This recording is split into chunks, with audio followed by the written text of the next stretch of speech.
after ng feedings, ay meron tayong dapat kunin or tanggalin sa enclosure, no? So, mayroon tinatawag dyan na bolus, yung tirang pagkain ng, ayan, tarantula. So, bakit kailangan natin tanggalin yan? Dahil isa yan sa mga nag-a-attract ng mites tsaka mga langgam. Pag hindi nyo yan natanggal, magkakaroon ng mites, molds, at langgam. Ayan.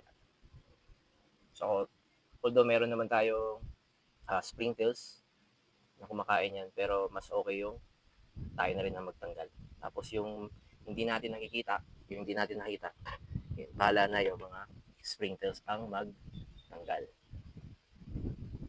Yun. So, usually, yung ibang tarantula ay hinuhulog nila sa water dish, yung iba naman ay ilalagay nila sa tabi lang. At next, asahan nyo na more chances na next na bolos nila, doon din nila ilalagay kung saan nila dinala yung una. Ayan.